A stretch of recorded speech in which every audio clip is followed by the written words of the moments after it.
Jangkuang is a small 8th century Sivais candi located in Kampung Pulo Village, Jangkuang, Kecamatan Leles, Garut Regency, West Java, Indonesia. The temple is one of very few Hindu-Buddhist temples discovered in West Java. Jangkuang Temple was discovered by the historical team of Leles on 9 December 1996. The research team, sponsored by Mr. Iji Hattaji as a CV Harumun, was under the coordination of Professor Harsoyo Ukat Chandra Sasmita, the leader of Islamic History and Archaeological Institution, and the students of Bandung IKIP Teacher Training Institute. The excavation carried out was inspired by the notes of Father Main in his book of Notulen Batavia Genotype, published in 1893, saying that there were an old graveyard and a damaged statue in the village of Jangkuang. It is said that the discoveries are located in a hill of Kampung Pulo. The graveyard and the statue of Shiva were discovered by the team. The old graveyard thus belonged to Mbah Arif Muhammad, considered as the forefather of local people. At the beginning of the excavation, there was seen a heap of rocks, likely ruin of a temple, with the old grave nearby and of the statue of Shiva lying among the ruins of the building. Discovering the andesite rock blocks, the team, under the leadership of Chandra Sasmita, became sure that the place around the space was originally standing a temple. Local people usually exploit the blocks of the rocks to build the tombs. To their convincing, they began to dig out the location. The team found the foundation of the temple of 4.5 to 4.5 meters and the spreading rocks nearby the gravestone of Mbah Arif Muhammad. These initial discoveries have encouraged the historical team and the archaeological institution to do further excavation at the location immediately. The excavation was carried out until 1986.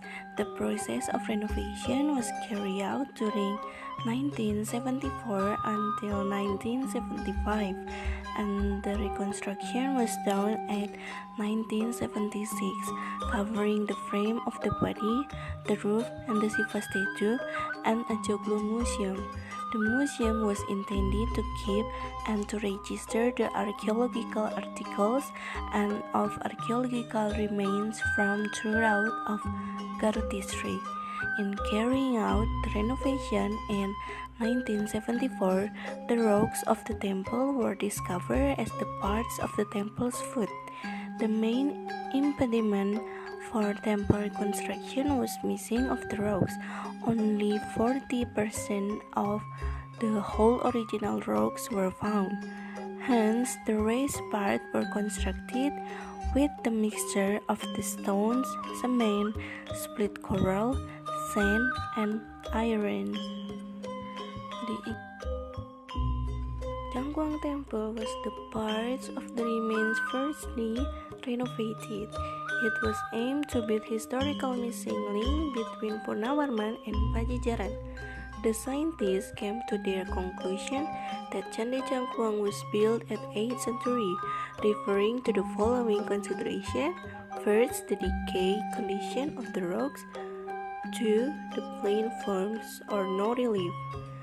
After being renovated, the temple seemed have the measure appropriate to the circumstance of the nature. The total height of the building is 8.5 meters.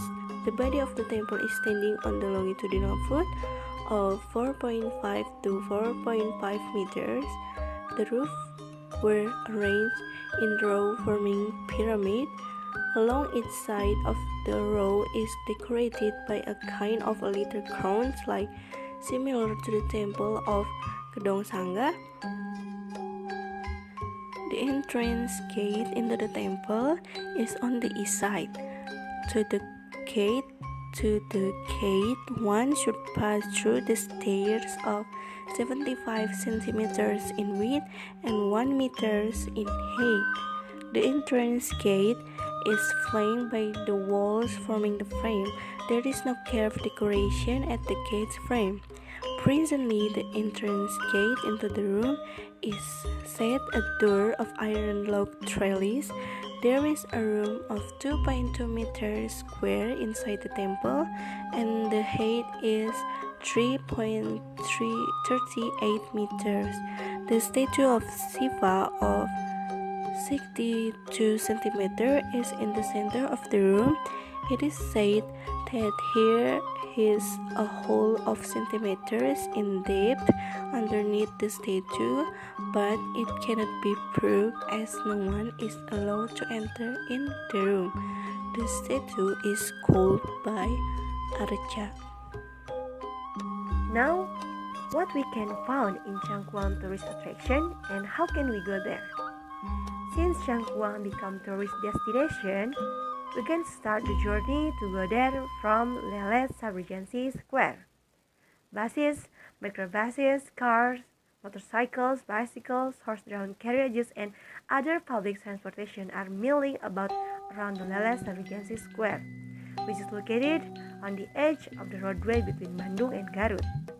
In the corner of the square facing west, from which usually tourists come, stands a large signpost indicating direction to Situ Changkuang or Lake of Changkuang, and stating it is a tourist attraction. Road with no more than 5 meters is full twist and makes the vehicle run winding and creeping, because the driver must be alert at every turn.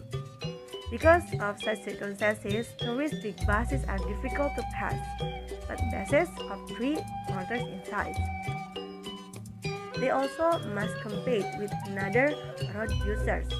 In some places, there are even a very sharp bend, so the driver of the vehicle should be very careful and restrain the rate of their vehicle. Except for bicycles and motorcycles, one presets another vehicle nearly impossible. And if by chance two rather large vehicles are passing each other, then they should wait to give an opportunity to and let another pass. Peeling asphalt make the road dusty and perforated. Stones are scattered everywhere, and gaping holes can be seen here and there. As a result, during rainy season, these holes are forming small pools of brownish water because the water is mixing with the soil. Here, Changkuang tourism does not only provide light scene, it also offers others which attract tourists to come. Tourists therefore do not come to the Changkuang village only for enjoying its natural beauty. They also come to see the temple, the museum, the Arif Muhammad Shrine, and the living tradition of Kampung Pulo for generations. The combination of various types of tourist attraction in the Changkuang makes such a categorization of tourism is not easy. Situ Changkuang scenery with mountain range background could attract those who want to enjoy the beauty of nature. Those who are interested in history and archaeological objects, however, the Changkuang temple and the museum may offer them information to increase their knowledge. But those who are interested in tradition and culture, community life in Kampung Pulo can give additional information. In addition, those who believe in the sanctity of a grave, sacred tomb, and Arif Muhammad may become an interesting site to visit. What is important to note here is that the proportion of tourists coming to the Changkuang are rarely separated each other. Almost all tourists come to the Changkuang combined on the above objectives at the same time.